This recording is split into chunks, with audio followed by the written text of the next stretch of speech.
राधे राधे। जय श्री कृष्णा। शुभ मंगल संकट हरो शिव हनुमान सहायक।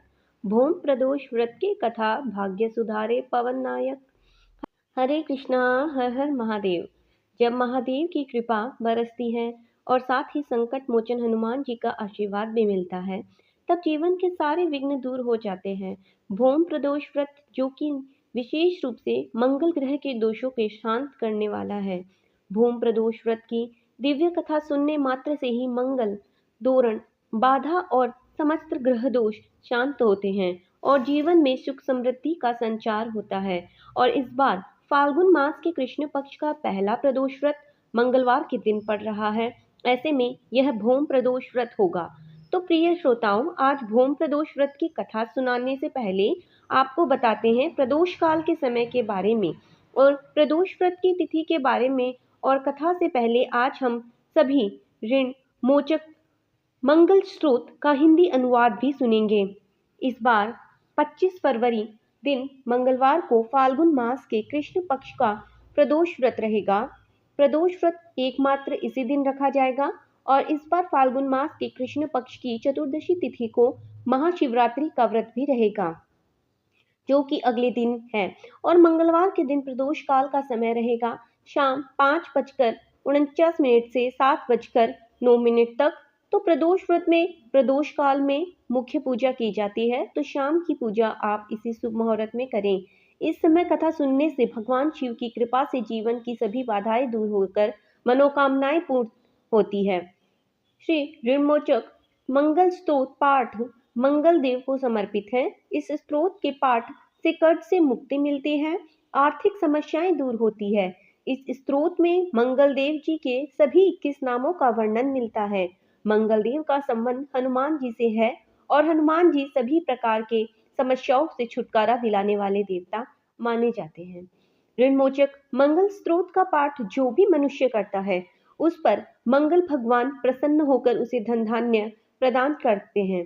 वह मनुष्य कुबेर भगवान की तरह धन संपत्ति का स्वामी बनता है। वह मनुष्य हमेशा युवा रहता है और उसे रोग और कर्ज से भी मुक्ति मिलती है। तो प्रिय श्रोताओं, अब सुनिए ऋणमोचक मंगल स्तोत्र पाठ।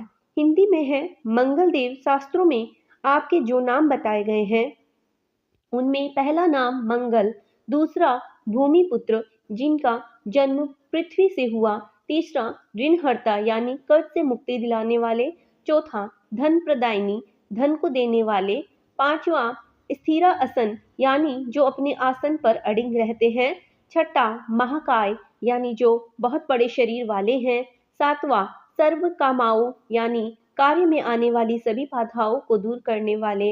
हे मंगल देव, आपके नामों में 8वां नाम लोहित, 9वां लोहितांग, 10वां साम का नाम यानी कृपा करने वाले, जिसका अर्थ सागम ब्राह्मणों के ऊपर अपनी कृपा दृष्टि को रखते हैं। 11वां रात्म यानी पृथ्वी के गर्भ से उत्पन्न होने वाला, 12वां कुंज, 13वां भूम चवा भूति यानी ऐश्वर्य को देने वाला, 15वां भूमि नंदन यानी पृथ्वी को आनंद देने वाले हैं। मंगल देव, आपके नामों में से 1वां अंगारक, 1वां यम, 18वां सर्व रोग पहार अर्थात समस्त तरह की कठिनाइयों को दूर करने वाला, 19वां वृष्टिकर्ता अर्थात वृष्टि करने वाले यानी वर्षा कराने वाले, 20वां नाम वृष्टिहर्ता अर्थात बारिश न होने के कारण अकाल लाने वाले, और 21वां नाम सर्व काम फल प्रदा अर्थात संपूर्ण कामनाओं का फल देने वाला है। मंगल देव जो आपके इन 21 नामों का वाचन सच्चे मन और विश्वास से करता है, उस मनुष्य के ऊपर कभी ऋण यानी कर्ज नहीं होता है और वह अथाह धन की प्राप्ति करता है। हे मंगल देव, आपकी उत्पत्ति पृथ्वी के गर्भ से हुई है। आपकी आभा आकाश में कड़कड़ वाली दामिनी अर्थात आकाश में चमकने वाली बिजली के समान है। सभी तरह की शक्ति को धारण करने वाले कुम्हार मंगल देव को मैं नतमस्तक होकर प्रणाम करती हूँ। हे मंगल देव, आपके मंगल स्त्रोत का पाठ मनुष्य को हमेशा अपने मन में किसी भी तरह के विकार को दूर कर अपनी पूर्ण श्रद्धा और आस्था के साथ करना चाहिए। जो भी मनुष्य इस मंगल स्त्रोत पाठ का करता है और दूसरों को सुनाता है, उसके सभी कष्ट दूर हो जाते हैं। हे अंगारक अर्थात यज्ञ की ज्वाला से जलने वाले, महाभाग अर्थात पूजनीय ऐश्वर्यशाली, भक्तों के प्रति वात्सल्य यानी प्रेम रखने वाले आपको हम नतमस्तक होकर प्रणाम करते हैं। आप हमारे ऊपर किसी दूसरे से लिया हुआ उधार को पूर्ण करवा कर्ज को हमेशा के लिए दूर कर दीजिए। हे मंगलदेव, मेरे ऊपर किसी दूसरे का कोई बकाया हो तो उसे समाप्त कर दीजिए। किसी भी तरह की व्याधि हो उसे भी दूर कीजिए। मंगलदेव, मेरी गरीबी को दूर कर अकाल मृत्यु के भय से मुझे दूर कीजिए। मुझे किसी भी तरह का डर क्लेश और मन में दुख हो तो उसे भी हमेशा के लिए दूर कीजिए। हे मंगलदेव, आपको संतुष्ट करना बहुत ही कठिन है। आप तो मुश्किल से प्रसन्न होने वाले भगवान मंगलदेव हैं। आप जब किसी पर अपनी कृपा की बारिश करते हैं तो उसे समस्त प्रकार की सुख समृद्धि प्रदान कर देते हैं। जब आप किसी पर नाराज होते हैं तो आपकी सार्वभौम सत्ता को भी तहस नहस कर देते हैं। महाराज, आप जब भी किसी से नाराज होते हैं तो अपनी अनुकृपा दृष्टि से उसे हीन कर देते हैं। आप अप्रसार माँ जी, इंद्रदेव और श्री विष्णु जी के भी साम्राज्य संपत्ति को नष्ट कर सकते हैं। मेरे जैसे साधारण मनुष्य की तो बात ही क्या है। प्रभु, आप सबसे शक्तिशाली और सबसे बड़े राजा हैं। भगवान, मैं आपसे प्रार्थना करती हूँ कि आप मुझे संतान के रूप में पुत्र प्रदान करें। मैं आपके द्वार पर आई हूँ। आप मेरी मनोकामना को पूर्ण करें। मेरे ऊपर किसी भी तरह का किसी दूसरे से उधार लिया हुआ धन ना रहे। मुझे किसी भी दूसरों के आगे हाथ फैलाना ना पड़े। मेरी गरीबी को दूर कीजिए और मेरे सभी तरह के कष्ट और कलेश का नाश कीजिए।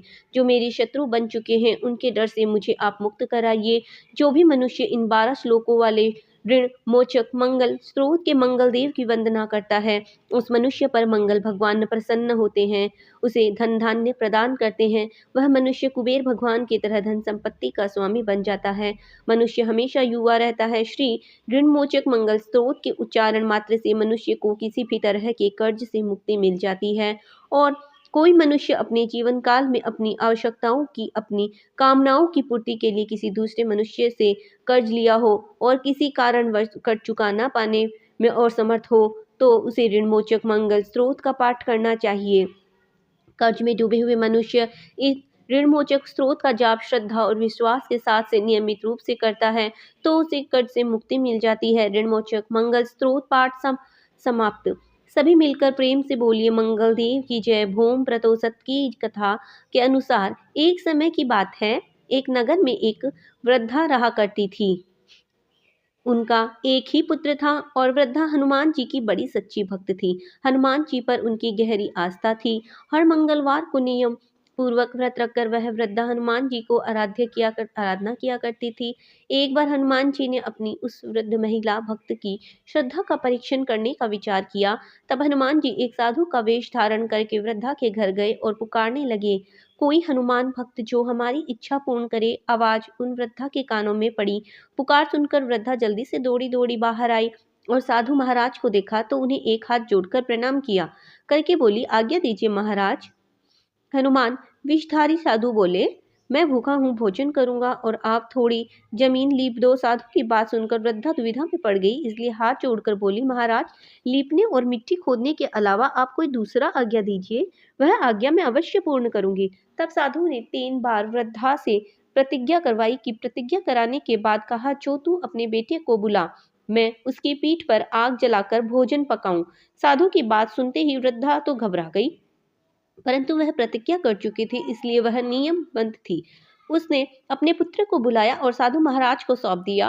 वेशधारी साधु हनुमान जी ने वृद्धा के हाथों से ही अपने पुत्र की पीठ पर बल लिया और उसकी पीठ पर आग जलवा दी। जलती देखकर वह वृद्धा बड़ी दुखी हुई, मन में अपने घर के भीतर चली गई। इधर भोजन बनाकर साधु ने वृद्धा को बुलाकर कहा, आइए माताजी, भोजन बन गया है, अपने पुत्र को भी पुकारो ताकि वह भी आकर भोग लगा ले। साधु महाराज की बात सुनकर दुखी वृद्धा जो मन ही मन हनुमान जी को याद कर रही थी, वह कहने लगी, हे साधु महाराज, मेरे पुत्र का नाम लेकर आप मुझे और कष्ट मत दीजिए। अभी तो आपने मेरे पुत्र की पीठ पर आग जलाकर भोजन बनाया है।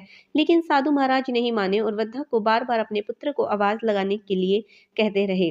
तब वृद्धा ने साधु महाराज की बात मानकर अपने पुत्र को आवाज लगाई। तब देखते ही देखते वृद्धा का वह पुत्र जो घर के बाहर ही खेल रहा था, माँ की आवाज सुनकर दौड़ा दौड़ा अपनी माँ के पास आ गया। अपने पुत्र को जीवित देखकर वृद्धा को बड़ा आश्चर्य हुआ और वह चमत्कार देखकर साधु महाराज के चरणों में गिर पड़ी। तब हनुमान जी अपने वास्तविक रूप में प्रकट हुए और वृद्धा को भक्ति का आशीर्वाद दिया। बजरंगबली हनुमान जी की कृपा से वृद्धा को उसके पुत्र वापस मिल गया और वृद्धा के जीवन में जो भी दुख थे वह सब बजरंगबली की कृपा से दूर हो गए। प्रेम से बोलिए बजरंगबली हनुमान जी की जय। जय भोलेनाथ जय। एक बार भगवान शिव देवी पार्वती जी के साथ हरिद्वार भ्रमण पर थे। पार्वती जी ने वहां देखा कि सहस्त्र मनुष्य गंगा जी में स्नान कर रहे हैं। हर गंगे कहते चले जा रहे हैं, परंतु सभी दुखी और पाप परायण हैं। तब देवी पार्वती जी ने बड़े आश्चर्य से भोलेनाथ से पूछा, देव, गंगा में इतनी बार स्नान करने पर भी इनके पाप और दुखों का नाश क्यों नहीं हुआ? क्या वह पवित्र गंगा जी में लोगों के पापों को नाश करने की शक्ति नहीं रही? तब भगवान शिव देवी पार्वती से कहने लगे, प्रिय, गंगा में तो आज भी वही शक्ति है, परंतु इन लोगों ने पाप नाशिनी गंगा में स्नान ही नहीं किया, वह भला इन्हें लाभ कैसे होगा? देवी पार्वती यह सुनकर बड़ा आश्चर्य किया। फिर पूछा, प्रभु, स्नान कैसे नहीं किया? तो मैं तो देख रही हूँ कि सभी तो गंगा से स्नान करके आ रहे हैं और अभी तक तो इनके शरीर पर गीला है। तब भगवान शिव ने कहा कि देवी, यह तो केवल जल में डुबकी लगाकर आ रहे हैं, मैं तुम्हें इनका रहस्य कल समझाऊंगा। अगले दिन बड़े जोर की बरसात होने लगी। सारी गलियां कीचड़ से भर गई। एक चौड़े रास्ते में गहरा गड्ढा था, उसके चारों ओर कीचड़ ही कीचड़ भरा हुआ था। भगवान शिव अपनी माया से एक वृद्ध का रूप धारण कर लिया। एक दिन विवश की गड्ढे में जाकर ऐसे पड़ गए मानो कोई मनुष्य चलता हुआ गड्ढे में गिर पड़ा और निकालने का प्रयास करने पर भी निकल नहीं पा रहा हो। और भगवान शिव ने देवी पार्वती को गड्ढे से थोड़ी दूर रह यह समझा कर बिठा दिया कि देखो, आप लोगों को सुनो कर पुकारती रहना, मेरे वृद्ध पति अचानक गड्ढे में गिर पड़े हैं, कोई पुण्यात्मा उन्हें निकालकर उनके प्राण बचाइए और मुझ पर सहायता करें, भगवान, और मुझ अबला की सहायता करे। भगवान शिव ने कहा कि हे देवी, जब कोई मनुष्य मुझे गड्ढे से निकालने के लिए तैयार हो, तब उन्हें उनसे बस इतना कह देना कि मेरे पति सर्वथा निष्पाप हैं, उनका अपने जीवन में कभी कोई पाप नहीं किया है, इसलिए उन्हें वही छुए जो स्वयं निष्पाप हो। अगर आपने अपने जीवन में एक बार भी कोई भी छोटा सा पाप किया, तब आप नहीं तो उन्हें मत चुना, तो आप हाथ लगाते ही भस्म हो जाएंगे।